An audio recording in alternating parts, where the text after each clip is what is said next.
So there is a brand new WNBA team, and it is going to be a team in Portland. Portland, Oregon. We have got a team coming in Portland. So in the year 2025, we're going to be up to 13 teams. And then we're going to have 15 in 2026 with Portland and Toronto. So the Valkyries are coming in next year. Toronto and Portland is in the year after. So it's going to be interesting. There's going to be more teams. There's going to be more kind of diluted talent.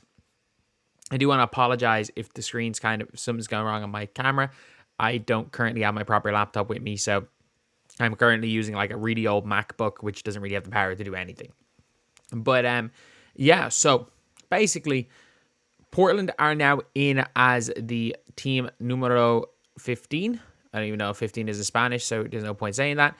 But it is interesting. Obviously, the Portland Trailblazers, or not Portland Trailblazers, the Portland Fire were the team. Obviously, I mean, Blaze, Fire. I think they tried to make like similar names to like the NBA teams to start, and it just did not work at all.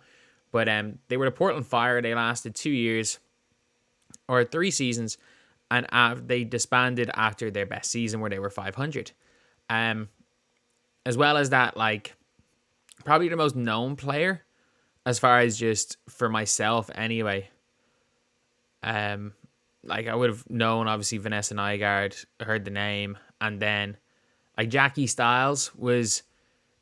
there's just a really good documentary about her. I don't know how famous she is, but I do know that there was a really good documentary about her. She had a really, really good college career, really good high school career, but obviously picked up some big injuries. So let's see the reactions on Reddit to this post. Oh, the wrong Reddit thread.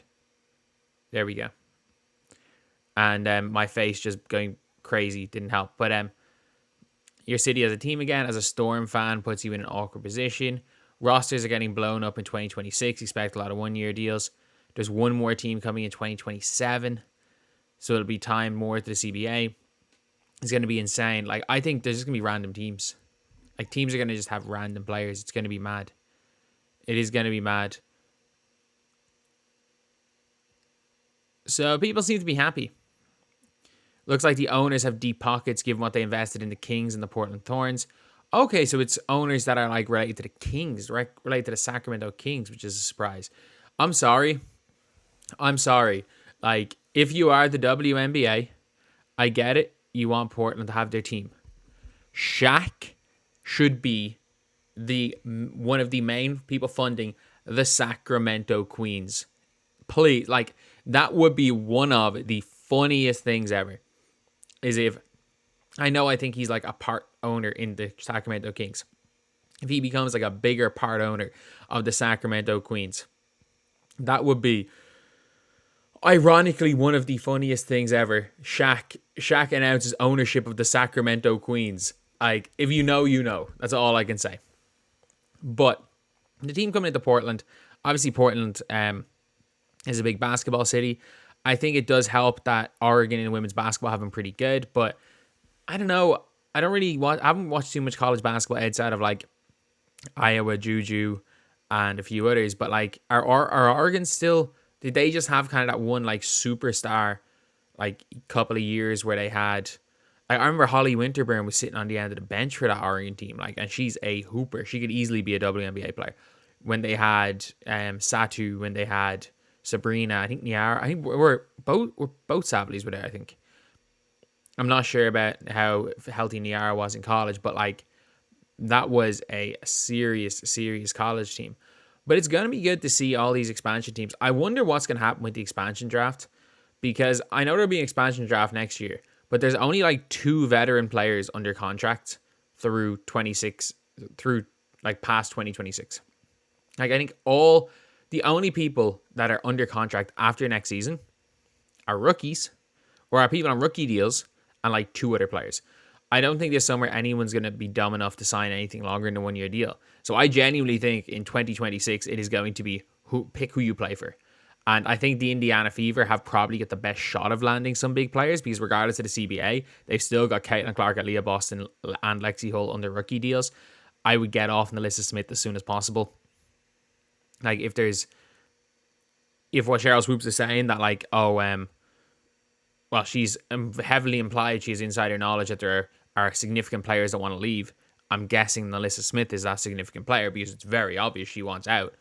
And wouldn't mind seeing her go, but still having Lexi Hull, Aaliyah Boston, Caitlin Clark, and whoever you draft in the next 2 years under their rookie deals, obviously, and Grace Berger as well, who, touch wood, she actually can get some burn next year. The Fever are probably in the best position as far as young talent is concerned. I'm trying to think of a team that might have similar young talent levels. I think, let's just say if Washington somehow managed to get Paige Beckers, you have Paige, Shakira Austin, who else? Sika Kone, Jade Melbourne. Like, it's not the Fever's rookie contract players, but it's a really, really good crop of players too. But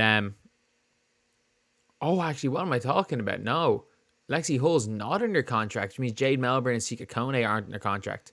So it's just gonna be Aaliyah Edwards and Caitlin Clark basically. So, or not Caitlin Clark, Paige Beckers if they get her.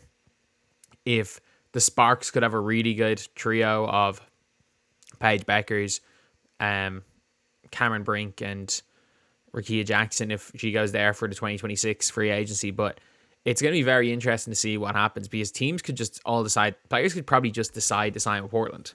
Like, they're going to have unlimited cap space. There's not going to be enough players to do an expansion draft in 2026.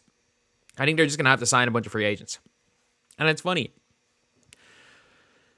How many non-WNBA players? I don't know what's going to happen with prioritization. Because you're looking and you're like, surely the overseas players, surely they're going to have to, more of them are going to come over. But like a lot of the best ones are staying overseas by choice. They're not really staying overseas because they like need to be over there. You're acting like Emma Mason is choosing to be playing overseas. Maureen Johannes chose not to come back this year. Leila Lacan chose not to come over this year. Kalalete chose not to come over. Trying to think who else has there been? Who else? Obviously, really good overseas players from the Olympics. We actually just saw Kalu make a roster. I'll probably make a video on that. She was great in the Olympics. But there are so many absolute hoopers. But I do think you're not going to see too many of them. But what I think is that you're going to see the likes of Daisha Fair. A lot of the, say, second round picks maybe that were cut in training camp and then played overseas this year. I think we're going to see a lot of like spots for those players. I think you're going to see the players that are kind of like in and out of rosters, kind of roster jumping. We're going to see them. I think one of these teams is probably going to take a swing on giving a big contract to not specifically an Odyssey Sims, but like an Odyssey Sims type player who is like probably who is not quite a max contract player, but could play like one for a new team if they want to be competitive. But yeah, it's going to be interesting because of how good these next couple of drafts are going to be. And just how good women's college basketball is and just women's basketball in general for younger players. I do think when it comes to these teams, it's going to be easy for them to build through the draft. Like, I can see one of the new franchises, most likely Golden State because of where they're based. I can see one of the new franchises winning a championship before the end of this decade, which people might think it's crazy, but that is my bold prediction.